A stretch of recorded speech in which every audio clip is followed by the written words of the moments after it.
맨사가 알려주는 오늘의 테슬라 뉴스. 내연기관차들의 몰락이 시작되고 있다. 시작하겠습니다. 연도별 미국 차량 판매량 변화입니다. 2010년부터 2015년까지 꾸준히 증가하다가 2015년부터 2019년까지는 플랫하게 유지되고 있습니다. 그러다가 2020년부터 급격하게 감소해서 2022년은 2010년의 판매량보다 부족하게 되었는데요. 이 자료가 말해주는 것은 지금 자동차 시장이 2010년부터 계속해서 증가하다가 2015년에서는 이미 시장이 포화 상태로 이르러서 더 이상 증가할 수 없는 지경에 이르렀다는 거고요. 그 말인즉슨 이미 차를 살 사람은 다 샀다는 거죠. 그러다가 2019년부터 해서 2020년을 넘어가는 시점에서는 자동차는 이제 오래 쓰는 물건이기도 하고 그 경기 침체나 여러 가지 이유 때문에 판매량이 둔화되고 있다고 해석할 수 있습니다. 그리고 이 자료는 21년 대비 22년 제조사별 미국 신차 점유율 변화입니다. 제일 많이 증가한 기업은 테슬라와 GM이고요. 제일 많이 점유율을 잃은 기업은 혼다와 닛산입니다. 하지만 제가 앞서 말씀드린 것처럼 총 판매량이 낮아졌기 때문에 시장 점유율이 증가했다고 하더라도 판매량은 낮아질 수 있는 건데요. 그래서 21년 대비 22년 제조사별 미국 판매량 변화를 살펴보는 게 좀 더 정확하다고 할 수 있습니다. 그래서 테슬라는 44% 정도 성장을 했고 GM은 3% 정도 성장을 했는데요. 나머지는 정말 경악할 만하게 역성장을 이루고 있다고 볼 수 있습니다. 그렇다면 이 자료들이 말해주는 것은 무엇일까요? 즉, 제조업체들이 판매를 잘 못하고 있다 라고 볼 수 있는데요. 그 이유는 수요 감소, 경기 침체, 반도체 부족, 물류 마비, 보통 이런 이유를 많이 대고 있는데 제가 생각했을 때는 내연기관 업체의 고질적인 문제라고 해석하고 있습니다. 왜 고질적인 문제일까요? 이 문제를 다루기 위해서는 외부 환경 분석을 먼저 들어가야 되는데요. 우리 사회는 2차 산업혁명으로 인해서 석유나 내연기관 등 이런 기계화 산업의 과학화가 이루어졌기 때문에 많은 부분에서 발전을 이루어왔습니다.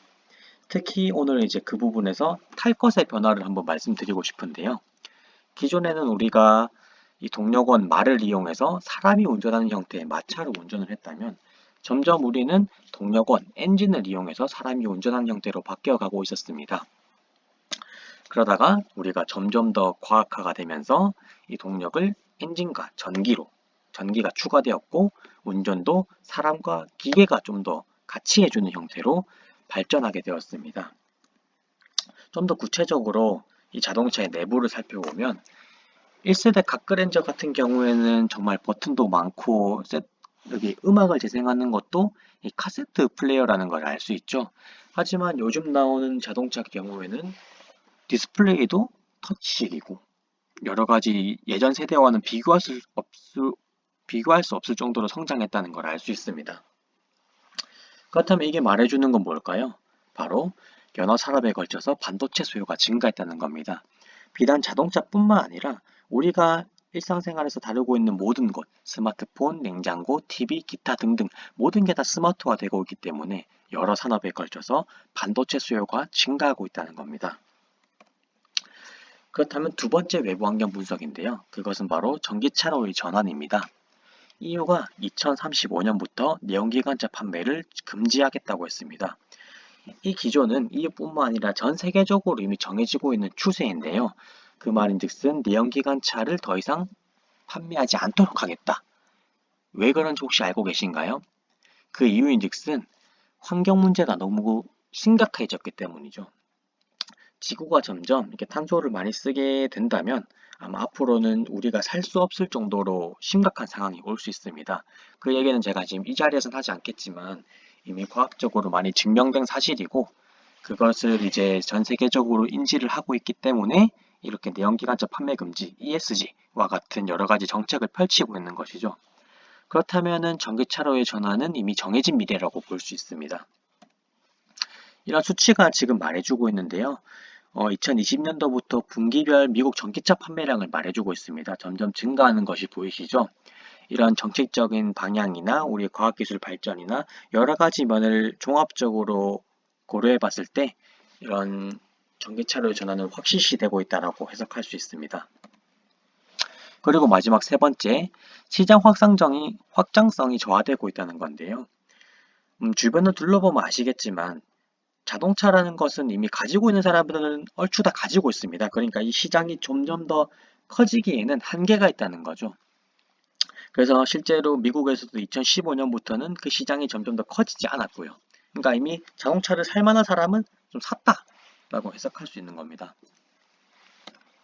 자, 그렇다면 제가 세 가지 말씀드린 거는 반도체 증가, 전기차 전환, 시장 확장성 저하 이렇게 크게 세 가지 외부 환경으로 나눠볼 수 있는데요.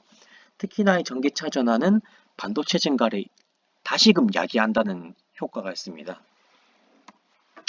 그렇다면 이러한 외부 환경에서 살아남은 기업은 무엇일까요? 반도체 수요가 점점 증가하기 때문에 이러한 공급 상황에 맞춰서 유동적으로 대응할 수 있는 기업. 두 번째는 전기차로의 전환을 발빠르게 움직일 수 있는 기업. 세 번째는 한정된 시장 확장성 속에서 시장 점유율을 늘릴 수 있거나 새로운 시장을 개척할 수 있는 기업. 이 세 가지에 해당되는 기업이 외부 환경에 있어서 살아남을 수 있는 기업이라고 생각합니다. 그렇다면 기존 내연기관차 업체들의 내부 환경을 한번 분석해 보겠습니다. 뉴스 기사를 하나 가져왔는데요. 반도체 부족에 물류 마비까지 외부 충격에 휘청인 국산차 업계. 이는 국산차뿐만 아니라 해외 내연기관차 업체들도 다 마찬가지인데요.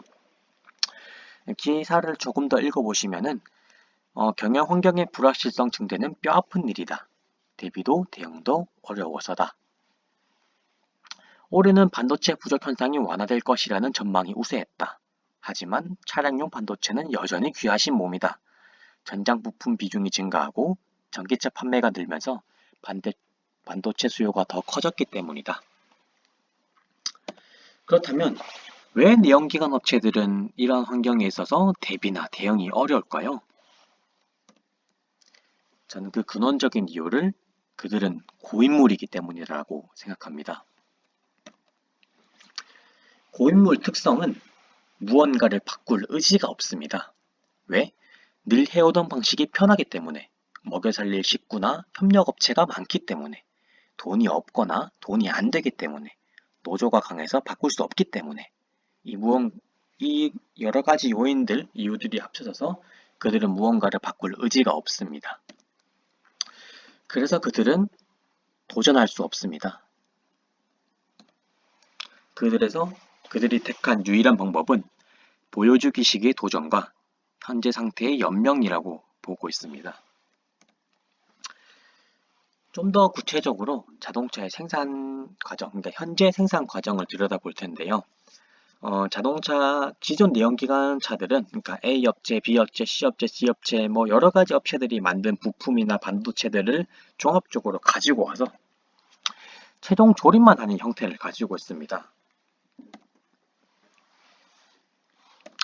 그렇다면 이렇게 최종 조립만 하는 게 왜 문제일까요? 첫 번째는 영업 마진이 나오지 않습니다. 너무 단순한 일이잖아요. 남들이 다 만들어주는 부품을 가지고 내가 조립만 하면 되는데, 그러니까 레고를 만들기만 하면 되는데, 당연히 그 부품을 만드는 업체에게도 영업 마진이 들어가야 되고, 그렇다면은 이게 물이 흘러가면서 나한테 떨어지는 영업 마진은 당연히 적지 않을까요? 그래서 내연기관 업체들의 평균 영업이익률은 보통 5%를 넘지 않습니다. 즉 5천만 원짜리 차를 팔면 250만 원도 안 남는다는 거죠. 자기 수준이 250만 원도 안 떨어진다는 겁니다. 그래서 현재 자동차 업계의 PER, 그러니까 시장에 측정했을 때 이 기업은 좋게 보지 않는다는 거죠. 애플이 왜 지금 현재 1등 기업인지 아시나요? 애플이 시장 점유율이 높아서도 아닙니다. 애플은 영업이익률이 높기 때문이죠. 왜 영업이익률이 높냐? 그들은 소프트웨어 산업을 하기 때문입니다. 이런 구체적인 얘기는 다음에 얘기하도록 하고요. 두 번째 문제는 대응 능력이 저하된다는 겁니다. 그러니까 자동차 부품이 만약 3,000개, 반도체가 막 1,000개 정도 들어간다고 치면 그 중에서 A 업체 반도체가 딱 한 개라도, B 업체 부품이 딱 한 개라도 부족하면 차량 한 대를 만들 수 없습니다.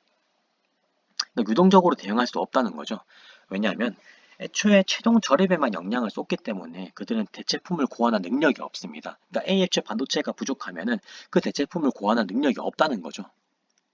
그거는 A 업체가 고민해야 될 일인 겁니다. 근데 끽해봐야 A 업체는 중소기업이거나 역량이 부족한 업체일 확률이 높지 않을까요? 그렇기 때문에 그들은 대응 능력이 저하될 수밖에 없습니다. 하지만 그들은 의지가 없기 때문에 앞으로도 이 구조를 바꾸지 않을 것입니다. 왜냐? 하던 방법이 편하니까. 그리고 바꾸려면 돈이 들어가니까. 그리고 바꾸려면 고급 인재, 그리고 기술력 이런 것들이 들어가니까. 왜? 하고 싶어도 그들은 재무 상태가 이미 빚도 많은 최악의 상태입니다. 즉 돈이 없다는 거죠. 그리고 고급 인재들도 이러한 썩어가는 기업보다는 혁신적인 곳을 지향합니다. 실제로 유명한 대학교들의 희망 입사 기업을 살펴보면 애플이나 테슬라 등등 이런 기업들이라는 걸 알 수 있습니다. 우리 국내 말고 해외 기준으로 말씀드리는 겁니다. 그리고 무엇보다 생산의 혁신을 가져오면 스스로의 일자리가 줄어듭니다. 여러 가지로 지금은 포드의 컨베이어 벨트식 생산 혁명에서 멈춰있는 단계인데요. 내연기관 업체들은 이 내연기관 업체들이 앞서 말했던 여러 가지 요인들을 개선하게 되면은 그들 스스로 일자리가 줄어듭니다. 먹여 살릴 식구의 밥그릇을 뺏어올 수밖에 없는 거죠. 그렇다면 이 노조들이 가만히 있을까요? 우리 내연기관 업체들의 노조들은 정말 강성노조인데 가만히 있을까요?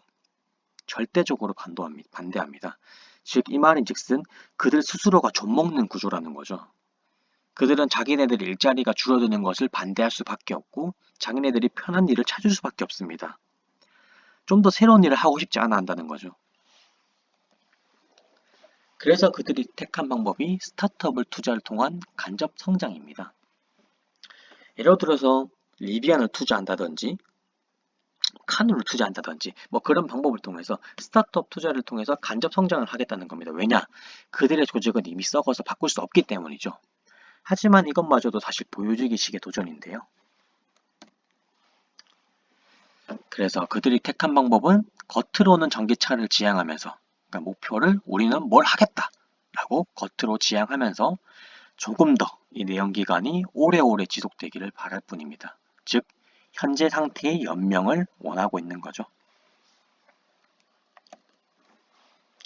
이러한 보여주기식의 도전과 현재 상태의 연명으로는 이러한 전기차로의 대전환 시대에서 그리고 반도체가 성장이 급격하게 이루어지는 이 전환 시대에서 그들은 이길 수 없습니다. 하지만 그들은 바뀔 의지가 없습니다. 현재 전기차 업계 1등 테슬라는 그들보다 돈을 더 많이 투자하고 그들보다 더 수준 높은 인재들이 일을 합니다. 실제로 미국의 유명 대학교 졸업생들의 입사 희망 기업 1위는 스페이스X고 2위는 애플, 3위는 테슬라. 이런 식으로 상위 업계에 테슬라와 스페이스X가 포진해 있고 스페이스X와 테슬라는 서로 인재를 교류하면서 운영할 수 있습니다. 즉 현재 1등이 그들보다 돈도 많이 쓰고 기술력도 우세하고 인재들도 더 많이 간다는 거죠. 누군가 이 말을 한 걸 제가 이게 뼈저리게 뭔가 기억에 남아 있는데요. 1등이 나이가 말했습니다. 내가 제일 공부를 잘하는데 독서실에서 내가 제일 오래 남아있다. 정말 아이러니한 일이다. 여러분들은 이 말을 듣고 무슨 생각이 나시나요? 1등을 따라잡기 위해서는 좀 더 많은 돈을 투자하고 좀 더 좋은 인재를 투자하고 좀 더 좋은 기술력을 개발하고 그렇게 해야 되지 않을까요? 이 셋 중에 하나라도 하고 있는 기업이 있습니까? 말로만 떠드는 거 말고요. 실제로 그들이 투자를 하냐 이 말이죠. 실제로 그들이 인재를 영입하고 있냐 이 말입니다.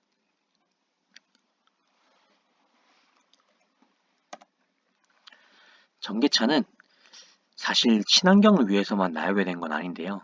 더 큰 이유가 있습니다. 다음 편에서는 전기차의 필요성에 대해서 인문학적인 강점을 공유해 드리겠습니다. 감사합니다.